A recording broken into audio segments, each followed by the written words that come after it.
Welcome in, Seahawk fans, to the Hawk's Eye podcast. I'm your host, Bryce Coutts, and today we've got another one of our Eyes on the Prey preview shows coming. We've got the San Francisco 49ers edition, and the only guy I could think to have to come in and do this discussion with me was Jason Aponte from the Sprint Right Option podcast.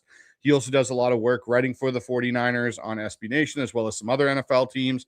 So I really wanted to get Jason in here to kind of break down what's going on in San Francisco. Maybe he's got a inside perspective on the substation conspiracy that's going on, that's ravaging the 49ers, as it seems. But before we get Jason on here and we really get into the discussion around the 49ers, if you're new to the channel, head on over to the QR code in the top corner there. That'll take you to all things Hawkeye. It'll take you to all the audio platforms for the show. It is now on Apple Podcasts, as well as iHeart, Amazon Music, and Spotify. It'll also take you to a link to the new show I'll be doing starting next week on Tuesday, which is my full field read NFL show with Cole McGarvey, where we break down everything going on in the NFL, as well as a little bit of Buffalo Bills flavor and a little bit of Seattle Seahawks flavor to that show. So head on over there and subscribe up to that channel. As well, on my Twitter, it's not on my link tree, but on my Twitter, and it is pinned at the top, there is a GoFundMe going on right now for a Seahawks fan, Tanya. She's dealing with a bunch of medical conditions, cancer. She just recently had a stroke. Please, guys, go show her some support over there. You know, contribute, share if you can, whatever you can to help Tanya out there. She is a great supporter of all the Seahawks content creators out there, and I really want to make sure she gets through this difficult time. So before we do any of that and have Jason on, we'll get into it right after this. That's all we do, baby. It's our style.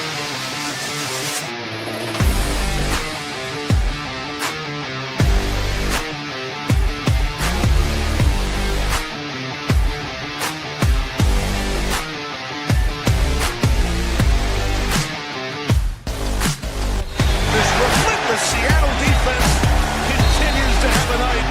Their sixth sack. First and 10 at the Seattle 44. Here comes the blitz. May.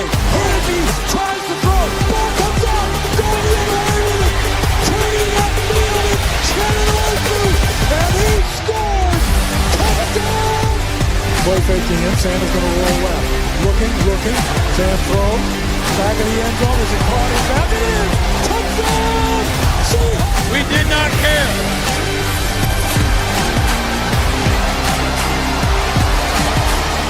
It's about us. It's always been about us and what we do. Now we're going to the Super Bowl.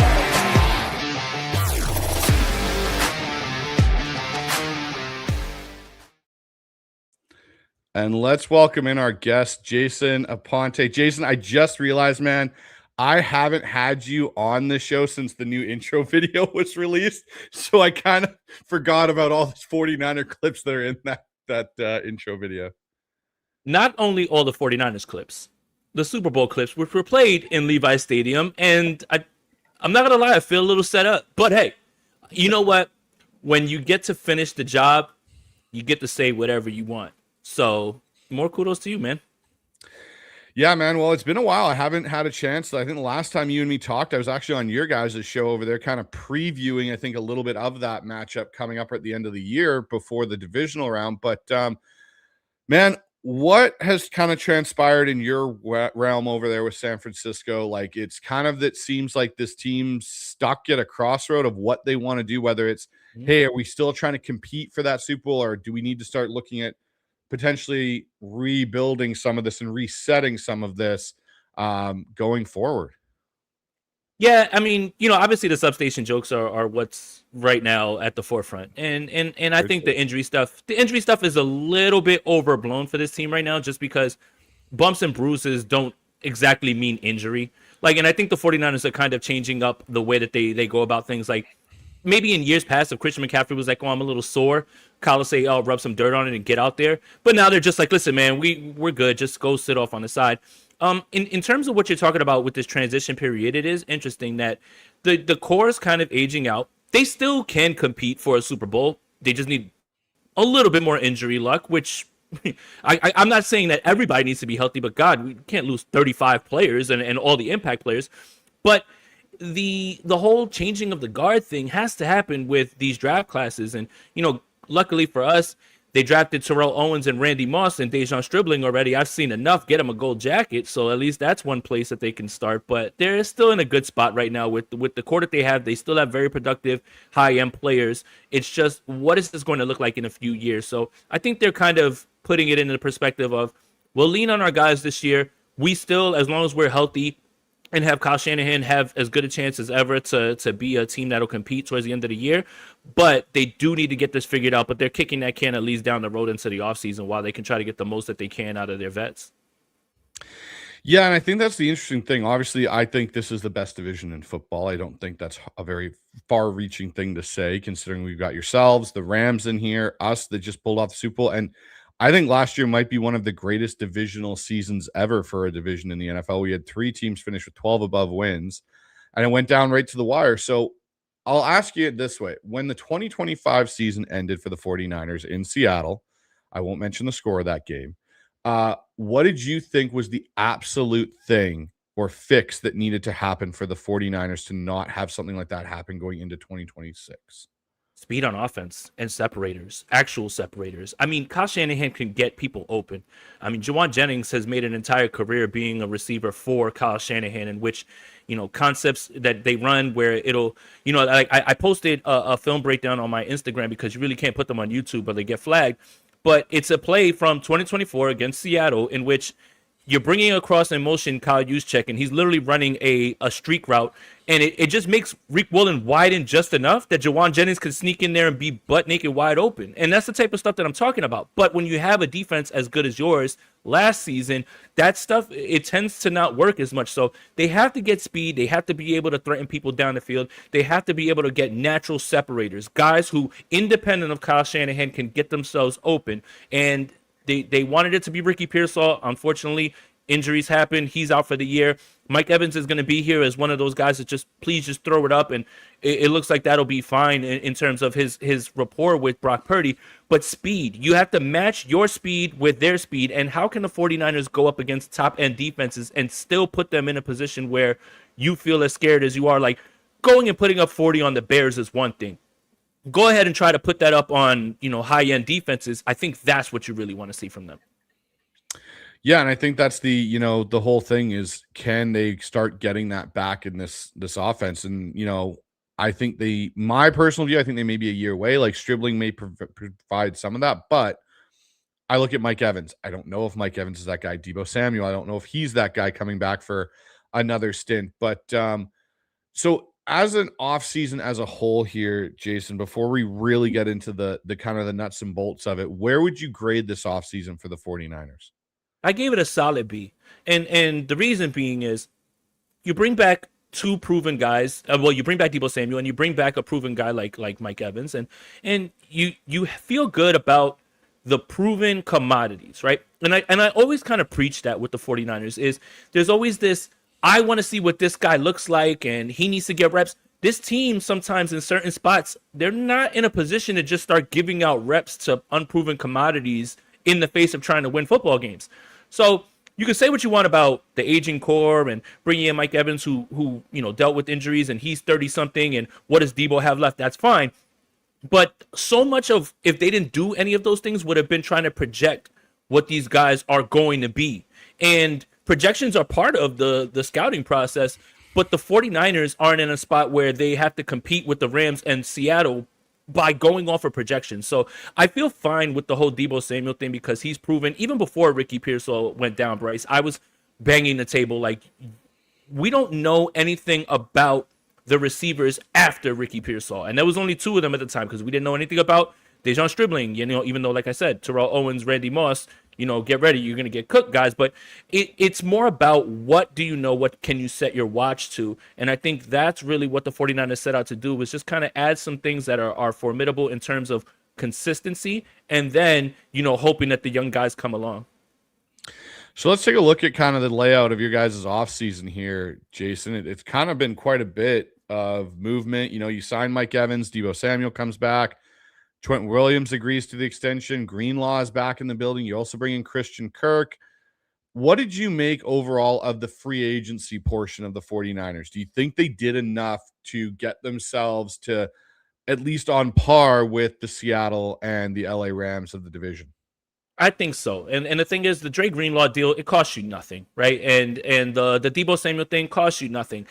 Low key, I think the addition that nobody's talking about, and it's just flying completely under the radar, is the trade for Osa Odighizuwa.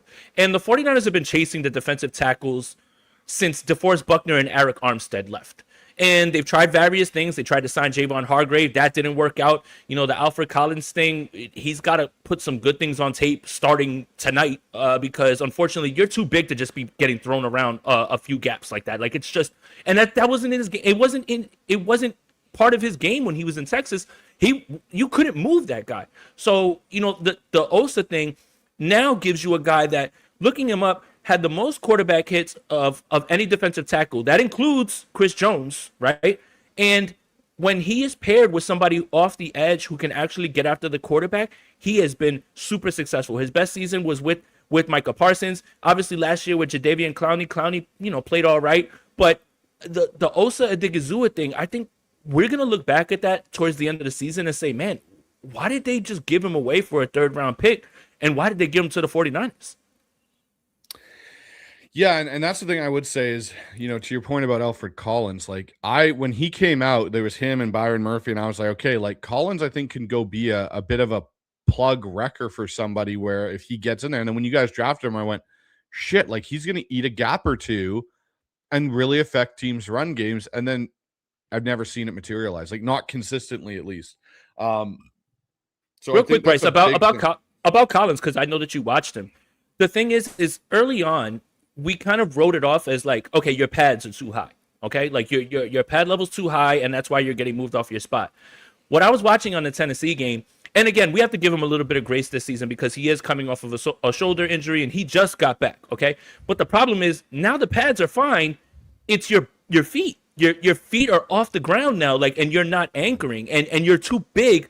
I'm tired of watching you get blasted across the A, B, and C gap, you know, and against Tennessee, it just continues to happen. And people who are saying, hey, you're being a little too rough, it's littered on the tape last year before he got hurt too. And that's the concerning part is okay, yeah, you want to say the shoulder thing, fine, but it's consistent with what we saw last year. So hope to see a step, and I hope to see him, you know, anchor himself down because he's too big to just be getting moved around like that. Yeah, and I think that's going to be the thing where how does this defense look? And speaking of, you know, the defense and that look, staff changes, right? Raheem Morris is now the defensive coordinator.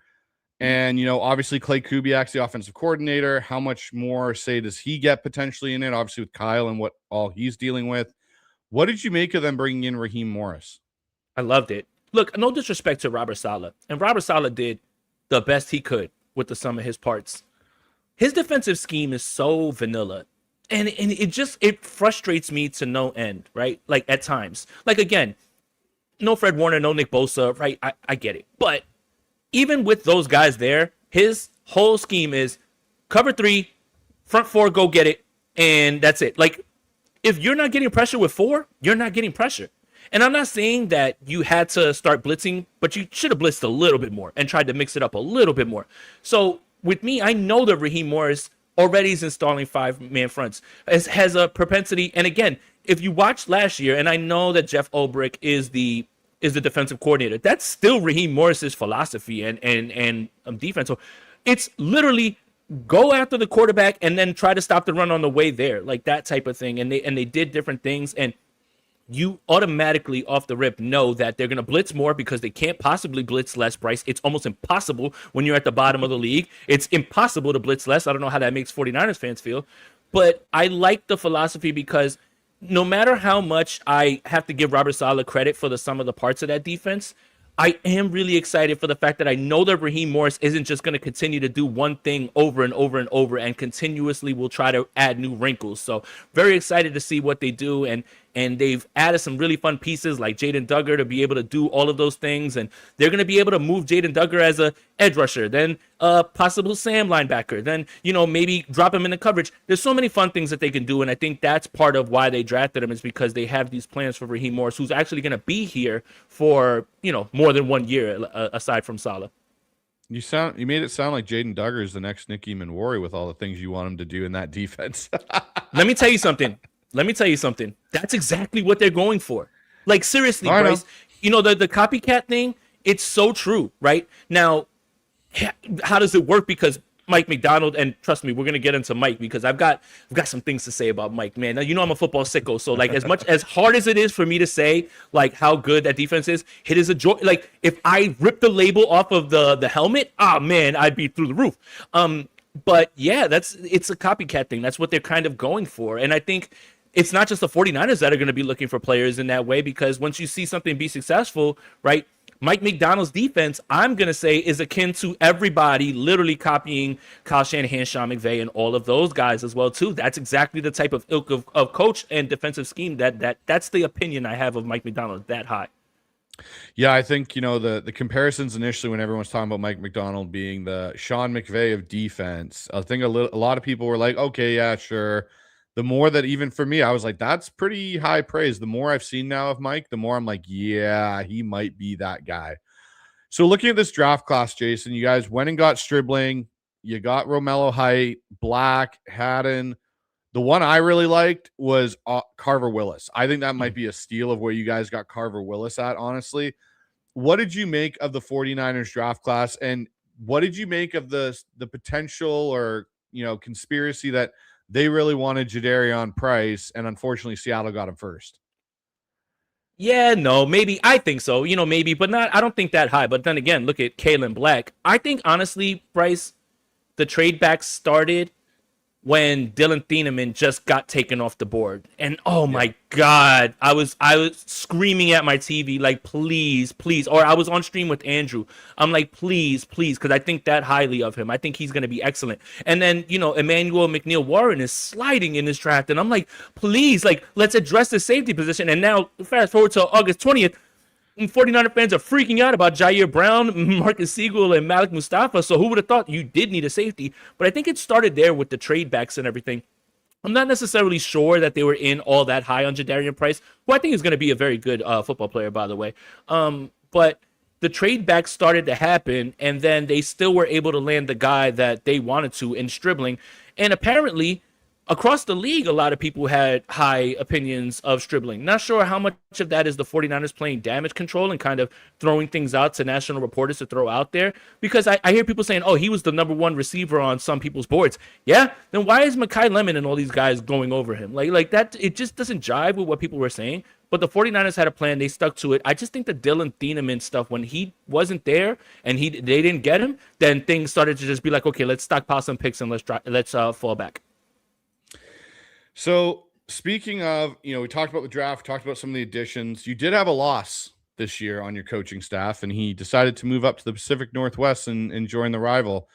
What did you make of Brian Fleury becoming the offensive coordinator for the Seattle Seahawks? I think because he's a tight ends coach, like not a lot of people knew like what was going on with him. But I think your run game is actually going to see a big improvement as well too, because the tight ends on our team, I hate to say it, but like they brought in Luke Farrell to block. I don't think much of him as a blocker. Like if you're here to block, then you better block your ass off. Like I miss Charlie Warner, but the attitude with the tight ends, Kittle and him, like I think that's what you're going to start to see. Is you're going to start to see those little wrinkles in the running game, and you have the right back to fit all that. So I do think you're going to see a lot better, a little bit of a different blocking scheme with Fleury, and I think that's where you're going to see the difference. I think that the pass game stuff is going to remain largely the same, even though Kubiak's gone. But I would say the running game is where you're going to see some new stuff. So it's really interesting because I got to go to camp for a week and see Brian Fleury execute this offense. And I was there last year with Clint Kubiak.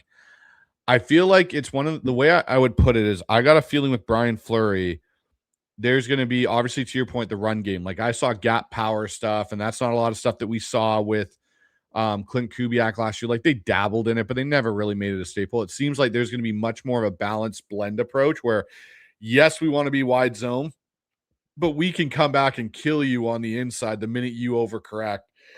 Excuse me. The other thing that I noticed, though, is he uses motion a lot differently, and he does different things with it. And I think it's stuff that Kyle has evolved to, and even Sean McVay. And this is where I made the point last year when we hired Clint Kubiak was I said, hey, like Clint's dabbled in Kyle's scheme, but really when I went back and did like a deep dive this past offseason on Clint's offense in Seattle, it is so remarkably similar to Gary Kubiak's scheme in 2012 and 2013 with Houston.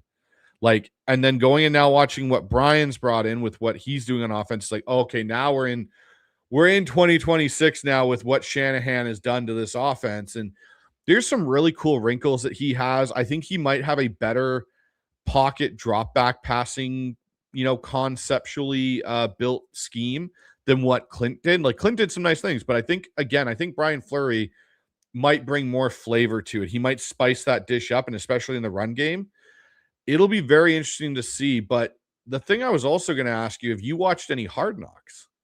I haven't, unfortunately. I'm behind on my HBO shows, Hard Knocks and Lanterns, but it's only because I've just been super entrenched in just doing all the work that I can right now. And I just got my film access to my Google Drive for the new season. So, and it's like super HD. Like, yeah, so I've just been like, and also, when you have kids, like, they don't let you watch anything. Like, my daughter's got the TV whenever she's here. So it's interesting because you mentioned how much you wanted to kind of discuss here about Mike Macdonald and what he's doing.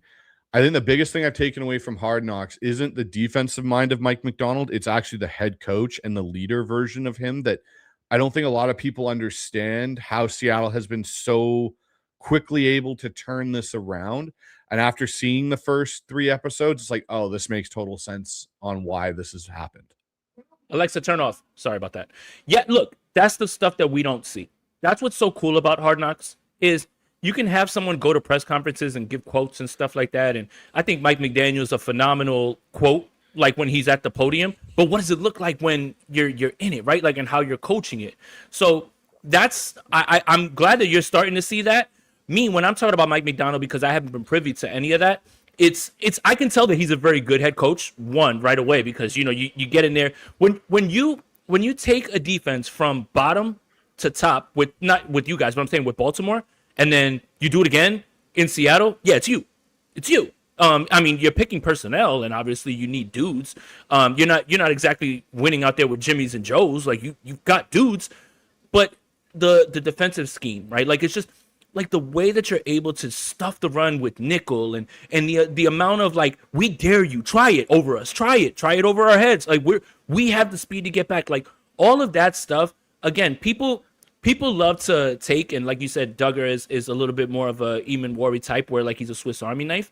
People love to take schematic things, but without the dudes, you're not able to do that. And that's just the one thing that I kept telling 49er fans about the Christmas game in 2023, when the Ravens and they're like, oh my God, everyone's going to do. You can't do what Mike Macdonald's doing with Baltimore because they've got all pros at 3 levels. Like, not every team has that.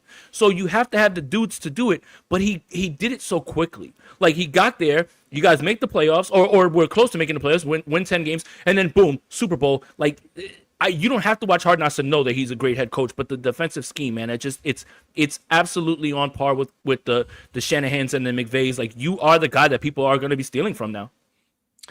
So I have a question going through the rest of this preseason here. If a team comes calling for Mac Jones, do the 49ers listen? They should. They absolutely should. Hoosiers, Curtis Rourke. Look, I know I don't want to get too, over the top with one game. But, I sent out a tweet, like, half joking, like, during that draft. Well, you're going to have a hard time stopping Kyle Shanahan from drafting Curtis Rourke. Because I believe he sees the game the way that Kyle does, and he's just a taller Kirk Cousins. And we all know Kyle loves Kirk. So if you can find yourself in a spot where you can move Mac Jones, but Curtis Rourke has to prove it, and he's not going to play tonight, unfortunately. The substation got him too. The thing is this, though, Bryce. I'm not sure the 49ers will, because they're so afraid of what it'll look like if Brock doesn't get hurt. And nobody loves their backup quarterbacks like 49ers fans. Mac was great, but Mac would have to sign a substantial contract as a starter to net a comp pick. So I think when you start listening is towards the deadline. And I'll give you 2 teams that I think should be coming to call, but it all depends on where they are. Minnesota, obviously, because we all know how Kyler Murray goes. He burns bright. I guarantee you it's going to go like this. The Vikings are going to burn bright for a few weeks. He's going to either get hurt or completely fall off. And if he gets hurt, they don't want to go back to McCarthy or Wentz. So then you find out where the 49ers are with this. And then Atlanta. Like, Atlanta should be calling about Mac right now because, God, man alive, these Tua picks that or these Tua clips that they're showing against the Colts. I mean, you've got two left-handed quarterbacks. I'm not even sure you have one real quarterback, even if you combine them both. So I think it depends on where the team is. If the 49ers are confident that Curtis can do it and Brock's been healthy, but you need other teams to be interested. And I think those are two teams that jump to mind because I think Mac would be perfect in a Stefanski offense, straight play action under center, like he would be fine there. But man, I gotta say, these clips keep coming up. The Tua clips are unbearable, man. I can see why Brian Flores was basically flipping tables over because he wanted Justin Herbert and they chose Tua over him. Yeah, that's Tua's definitely that whole situation down there, I think, is just catastrophically gotten worse and worse. And it's unfortunate because I don't know if Penix will be the same player coming back from his knee again. Unfortunately. So I'll ask you this. We talked on Mike Evans early in this a little bit, but what does he give the offense that maybe Kyle hasn't had before? A jump ball, go get it guy. Like somebody who just, look, everyone says, well, we needed speed and you brought in Mike Evans, but Mike Evans, even in his rookie year, wasn't beating you with speed. That's not his bag. And I think it's hard for people to understand that receivers win in different ways. Jerry Rice didn't run for, like Xavier Worthy. Who cares? Xavier Worthy runs like Xavier Worthy, and he's not good. There's different ways for them to win. So they'll have a red zone option. They'll have somebody who, even if it's half a step, a quarter of a step, is open. So, open in the NFL is relative, right? Like there's nobody who's going to be blowing people away and being 5 yards away from them unless there's just a complete coverage bust. Open in the NFL is literally half a step. Maybe just your arms up. But that's the type of player that they'll have, to be able to go to. And I think, again, somebody who can win independent of Kyle Shanahan, that's really good. Obviously, look, there's 3 receivers that Kyle Shanahan has coached that are, in my opinion, the reason that these offenses get lifted. And funny enough, it was the years that he had his best offensive years. Julio Jones in Atlanta, Andre Johnson in Houston, and he who shall not be named in 2023 for the 49ers, all of them ex-receivers that can get themselves open. It is no coincidence to that. So Mike Evans gives him a jump ball guy, but somebody who can win with savvy and somebody who can be a threat in the red zone. So you guys got Trent Williams to renegotiate, come back, extend, however you want to put that. Outside of Trent Williams, what is the biggest offensive line concern today for the 49ers? Left guard and center. The right side is perfect right now. Pooney's going to bounce back because he's not going to start the year injured. Colton McKivitz is the best bang for your buck right tackle in the NFL. I will stand on that. You are not paying him anything to have him be top 10 in many metrics, whatever metrics you want to use. If it's PFF, fine. If it's not, you can find ways to what you're paying Colton McKivitz and what you're getting is great. But we don't know who the left guard is. You mentioned Carver Willis. He's going to have a chance today with Connor Colby. The both of them are fighting. The problem is, Bryce, it's August 20th and nobody has really jumped out yet. And that's the problem. It's like, when they say, you have two quarterbacks, you don't have one. They haven't had anybody really stand out, and they're just trying to get somebody. And that's the part that scares me because Jake Brendel himself already is a liability in pass protection, like in straight drop back moments, especially, you guys showed it, when you go up against defensive tackles and nose tackles who can just get on the ball and blow you away, he's going to struggle because he's undersized. But it's left guard. Like, we have no idea who this is, and you want to start building continuity, even if it is August 20th. You want to start getting this offensive line together. If you look routinely at the teams that continue to be in the playoff hunt, down in later in the playoff run, it's offensive lines that have been together over and over and over, and they have that sort of continuity. So left guard and center. Center's not changing, but we still have no idea who the left guard is. Yeah, the fact that we were able to bring back our entire offensive line plus the entire second offensive line has been a huge plus this year for Seattle, which is an odd thing because we generally do not have that luck with our offensive line, as you've known in the past. So unfortunately, I'm going to ask you about this the substation conspiracy theory that everyone wants to jump on there with your 49er organization. But in all seriousness, what current injury worries you the most for week one? And maybe what is, and maybe for the season ceiling kind of, is there anything? Is it George Kittle? Is that the main one? No. It's Bosa and McCaffrey.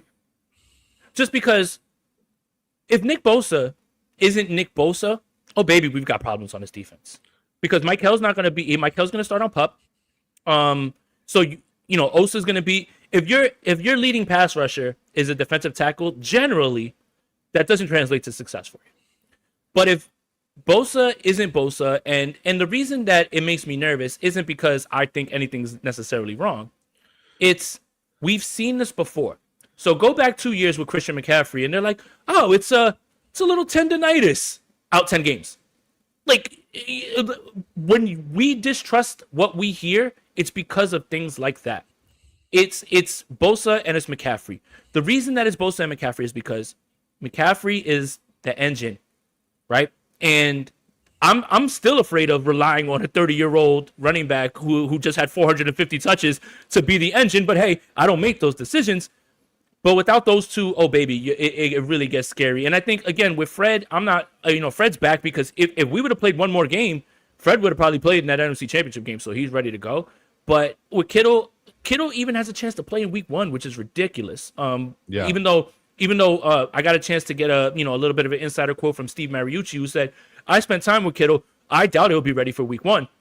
But without Bosa, this pass rush becomes exactly what it was last year, and that's not good. So Bosa worries me and McCaffrey worries me, but honestly, put them both in the hyperbolic chamber and just and fly them to Australia in that thing. So the interesting thing I'll ask you too is with Bosa, is he still the player? Even if he comes back and plays, is he still the player this defense can build their entire rush plan around?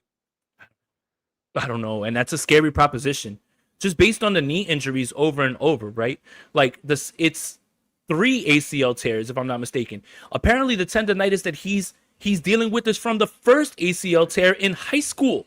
Like all of these, like when you hear things like that, if a 49er fan wants to dismiss it, that's fine. But if you heard that about your rival's player, you'd be like, oh, he smoked.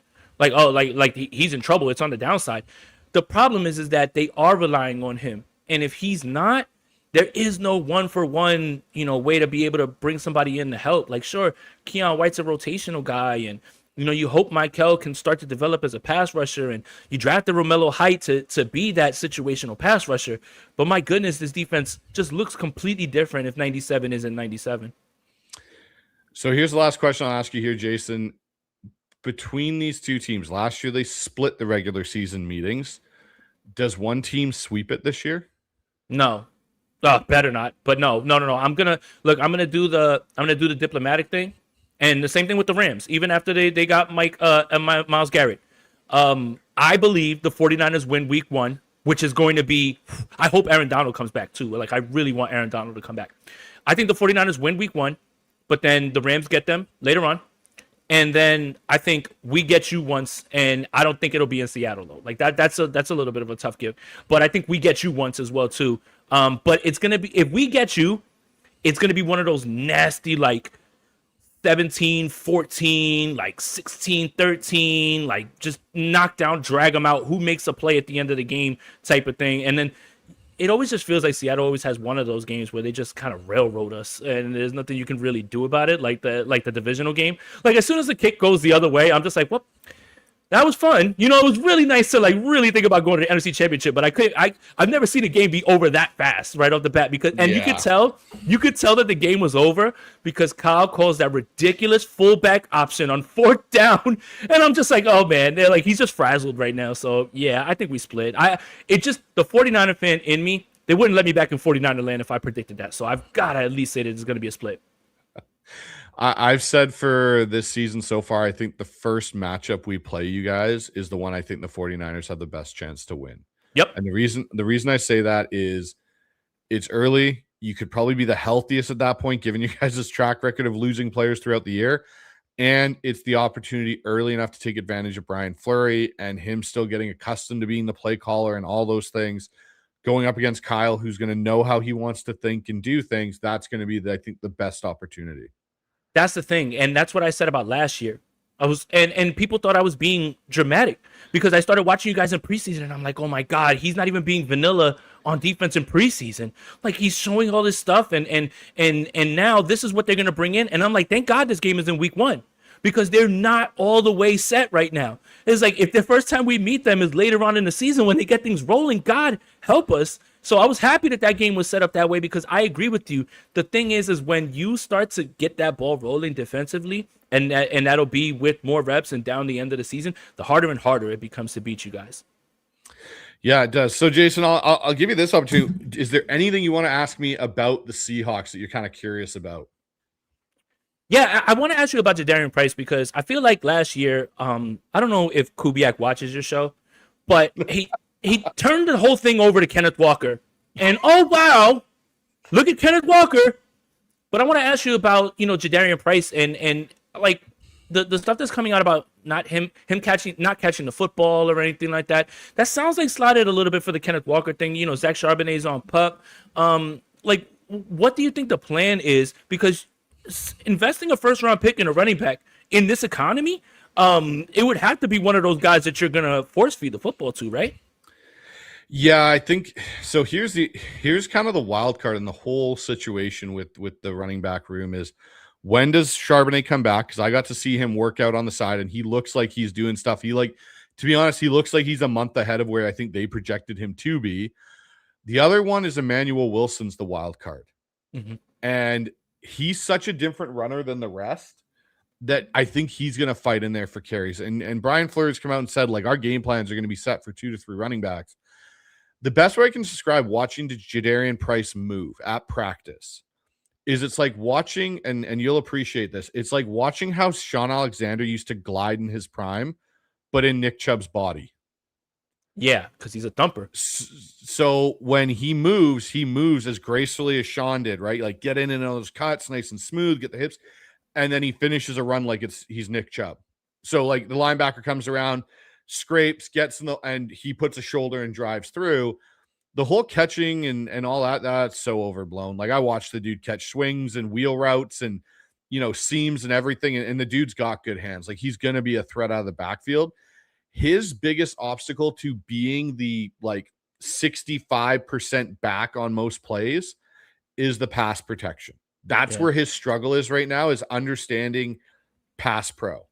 And I watched him get chewed out by Thomas Hammock once or twice when I was there, just because he's still trying to figure out how to identify things. And again, going against Mike McDonald's defense isn't the easiest thing in the world, but that's his biggest obstacle, I think, to getting a lot of the work. I think when Charbonnet comes back, I think that is going to be a very scary 2-headed monster. And then you're going to add a third head in Emmanuel Wilson, because I think Emmanuel Wilson is going to be that thumper that Seattle hasn't really had. I want to ask you one more thing, and this is going to tie into what I was thinking about with Mike McDaniel, right? Mike McDonald. The most invaluable person for the San Francisco 49ers in their offense and as a team is Kyle Shanahan. He is the system. You cannot do anything without Kyle Shanahan. So I feel the same way about Mike McDonald. Now, you lose Reek Woolen, you lose Boye Mafe. And I feel like people are just kind of letting that slide. You know why? Because Mike McDonald is still the guy. And I think that's where it is. It's like, no matter who's around for the San Francisco 49ers on offense, Kyle is there. So you're going to score points and you're going to be able to have an offense, right? And they won 13 games. Do you feel like, I mean, I don't think that I'm worried too much about it, but Boye Mafe is a considerable loss. But I just, this kind of goes back to what I was saying about Mike McDonald. He's the system, and as long as he's there, you're going to be able to find a way to be fine. I'll say this about Boye Mafe. I don't think Boye Mafe is as big of a loss as Reek Woolen is in the grand scheme of things. Mafe was good, but you're basically getting almost a carbon copy of Mafe's production in Dante Fowler Jr. that we brought in. Except Fowler's probably a better pass rusher in pass rushing situations than Mafe is in a lot of ways. So the one for me is currently cornerback 3. And I think this, so I'll be honest, I was on a show earlier today talking about this whole what if scenario. I don't think Jadarian Price is a Seattle Seahawk if the Miami Dolphins don't trade up. If the Miami Dolphins stay put and don't trade up to 27 and take Chris Johnson from South Carolina, the corner. Chris Johnson is a Seattle Seahawk. I think that was the initial pick for Seattle, was a corner. That was the corner they had fallen in love with. That was the guy they were going to take. And then Miami jumped up, upset what their plan was. So Seattle pivoted and went, okay, we're going to go to running back. And I think if Seattle goes, say, Chris Johnson there at that point, I think Jonah Coleman is the running back they take later on in round 3 in the draft. And your running back room is still situated just fine. That's the thing I think Seattle's dealing with now, because they let Reek Woolen walk. They now have Trayvon Diggs in. They obviously are going to sign Terrion Arnold once his whole legal situation gets sorted. And that's a whole thing, because I've had so many people come at me for my view on that entire situation. But I think that's where Mike Macdonald, the one thing you talk about is the ability of what he's able to do, and he is the system. Part of that system that Mike has built is the universal flexibility of the secondary. And to be able to play dime, but really they treat dime like it's 4-2-5 nickel, because Nicky Manwari can play Sam and you're not subbing. So all you do is kick a corner onto the field and shove Witherspoon inside, which is exactly what they did to New England. They did it to you guys, but they really took it to town on New England. And you saw the Devin Witherspoon factor. Like, everyone talked about Nicky Manwari and his factor off the edge. Devin Witherspoon completely and utterly destroyed Drake May throughout that game and just what they wanted to do on offense. And they didn't have an answer, because Nicky Manwari is big enough to set the edge in the run game against a tight end or a tackle. That's where it's going to be interesting now, because whoever corner 3 is, which I predict, honestly, it'll be Trayvon Diggs will be the corner 3. That's where it's going to get interesting to see how Seattle uses their flexibility that way.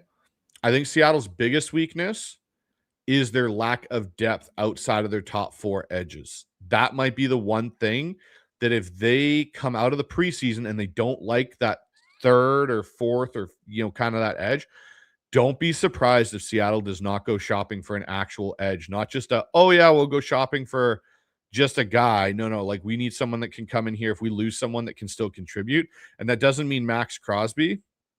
I could see them going after someone like a Highsmith. Yeah. I mean, I'd like the 49ers to do that. I mean, look, I'd like the 49ers to bring in a lot of edges. I wanted them to go after Vita Vea. Obviously, that's a defensive tackle, but the 49ers need guys too right now. Even if Nick Bosa is Nick Bosa, you still need guys. And I don't know if they believe so much in, like, Romello Height that they're just like, man, we're good. But, like, even a guy like Jadeveon Clowney, right? Okay, Jadeveon Clowney's at the edge of his career. He had like 9 sacks last year for the Dallas Cowboys. Like, wouldn't you like to add somebody who can set the edge and have a situational pass rusher like that? Like, so I understand, and that's the other thing too, right? Like, what you guys did so well last year, and what most dominant defenses do, is they have waves and waves of pass rushers. Like, being able to just have guys go up to the sideline and bring guys in with fresh legs who can continue to rush them. No one in the world, no one with a brain, has ever said, we have too many good pass rushers, man. We can't get the hell out of here, man. The way that you keep it going, especially if you're worried for the 49ers, and to pivot it back to us, if you're still worried about safety, which you should be, then let's give those guys some help in coverage, right? And start to get after the quarterback. So I'm a little bit baffled at the thought process, because I believe there's a world where you could believe in Romello Height, play him, believe in the guys that you have, and you still need somebody else. But, I'm just some guy, and I'm not John Lynch. Yeah, it was interesting today, because on the other show I was on, they asked me, like, what are my thoughts on the 49ers? What are my thoughts on the Rams? And the one thing I kind of came out with the 49ers was, I think the biggest obstacle you guys have is Lynch as your general manager. I think he, to be honest, is way out over his skis. And the reason I say that is, I remember when he got hired, he made a comment at some point, I can't remember if it was in his press conference or at some point, he made a comment about all he had learned as a broadcaster, sitting in the meetings with John Schneider and Pete Carroll, and how they built the Seahawks and all this kind of stuff. And I'm like, okay, that's really cool. But where else are you drawing your background from outside of just talking to GMs in 30-minute pre-game production meetings? You weren't a personnel guy. You weren't a scout before walking into this job. You were a player, which I get and I respect. And you guys have had a lot of success initially when you were able to do things similarly to how Seattle was able to do them, and you had high draft picks. But ever since that's kind of stopped, and you guys have been a team that's constantly competing, and you're drafting generally somewhat lower in that draft, I don't think John Lynch has done a very good job of refilling the cupboards for you guys. And you mentioned Kyle. I don't think Kyle's the issue. I think if you guys went and got a different GM that has a background in, pro personnel or any of those things, I think you guys would be far better off. Here's my thing, Bryce. If you bring in a wide receiver as the general manager, I expect you to nail the wide receivers. You bring in a safety, and the 49ers can't draft the safety to save their lives. Like early on in 2019, the safety duo was Jaquiski Tart and Jimmy Ward. They weren't drafted by John Lynch. They were drafted by the guy before. So, look, I completely get that part, but I expect the guy who's the Hall of Fame safety to know safety play and to be able to, look, Agreed. This is what killed me so much about this draft. I love Dylan Thieneman through the entire draft process. I'm not even sure why Minnesota didn't just jump on him to replace Harrison Smith. And that just felt like, white safety takes the place of white safety. It just works. And then you put him with Brian Flores. Okay, so that doesn't happen. He starts to get there. Then Minnesota doesn't take him. Chicago does. Okay, Emmanuel McNeil-Warren is sitting there, and he's sliding in this draft. And yeah, I don't want to get frustrated. It's just, again, if you're a safety, I expect you to know safeties. And I expect you to address safety. But they went right back into this season saying, Marquez Siegel, Malik Mustafa, Jair Brown, we got our guys in-house. We've got Emmanuel McNeil-Warren at home. We've got Dylan Thieneman at home. That part is the part that's more baffling to me, Bryce. I expect you to know safety. That's fair. So I'll ask you this last question, Jason. If you guys have a wild card exit, is John Lynch's head on the chopping block to be gone? No, because what the 49ers will do is they'll just promote him and they'll bring somebody else in. Seriously. Oh, no, that's the thing. Here's what I mean, promote him to executive vice president, where he's just out the way. Hey man, we're not gonna get. Here's my biggest fear. This is the biggest fear that I have, and it may be unfounded, but he's back in the fold. And I think the 49ers draft process is actually just a collection of people, right? My biggest fear is that they promote Lynch and then put Kwesi in at general manager. That scares the living shit out of me, Bryce. Because if you're not worried for anything other than just looking at the Vikings drafts that he was involved in, forget the J.J. McCarthy stuff. Forget that. That's one thing that's already bad. But, oh, my God, the players that they passed on to draft, I am so afraid that they'll promote Lynch and say, oh, Kwesi's here and he knows what we want to do. We'll move Kwesi in there. Oh, God, Bryce, that is my scariest, the scariest thing that could happen. The best thing that can happen is the 49ers promote Lynch and then promote someone from the inside who is the guy that is looking at these 5th and 6th, 7th round picks because they seem to nail those. Yeah, you guys have been quite good at hitting those later round picks. So it'll be an interesting year, to say the least here, Jason, on what goes on with the Niners and the Seahawks in this division and where everyone shakes up. But, man, I appreciate you coming on and giving me some of your time today to talk about this. But let all my viewers know where they can find more of your stuff, man, because you're quite the busy man now. Yeah, I am. Appreciate you, Bryce. I always got you, man. And I like jumping on here with you. And I think you have such a great community that you built. And, this portion of the Seahawks YouTube and everything, they're pretty nice. Not so much on Twitter. What's that one account? Something like Mafe or whatever. He's just a super troll and everything.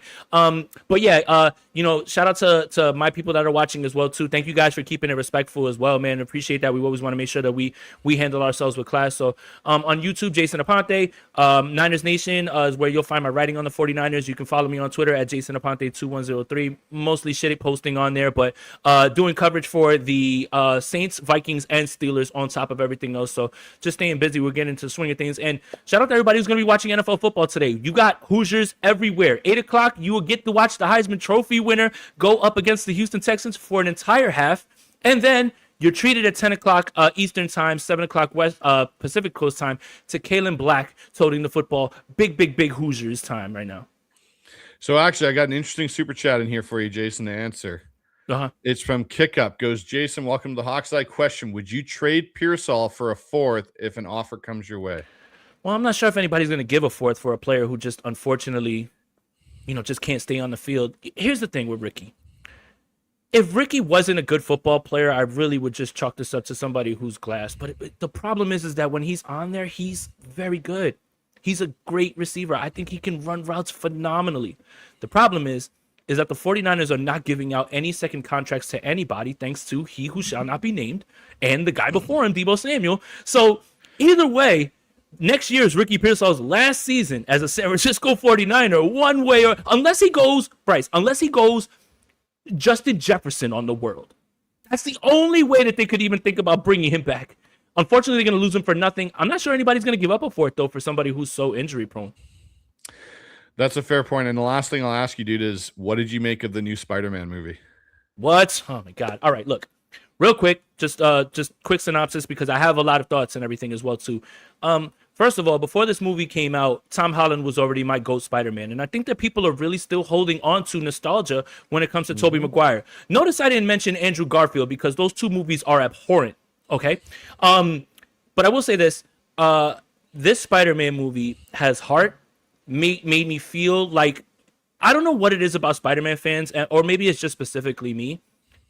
I like my Spidey heartbroken, with no friends, isolating himself and fighting through all that stuff. But this movie was incredible, man. We need to get a Hulk movie out of this, because that sequence is incredible. I guess my only gripe would be this. The whole introducing Jean Grey as a villain, when it's just like you have a good rogues gallery of people that you could have picked. And I'm sorry if that's a spoiler. Sorry guys, I didn't mean to do that. But I mean, the movie's out for like a month. It's like people are like, "Oh, you spoiled the Odyssey." Well, it's like a 3,000-year-old book.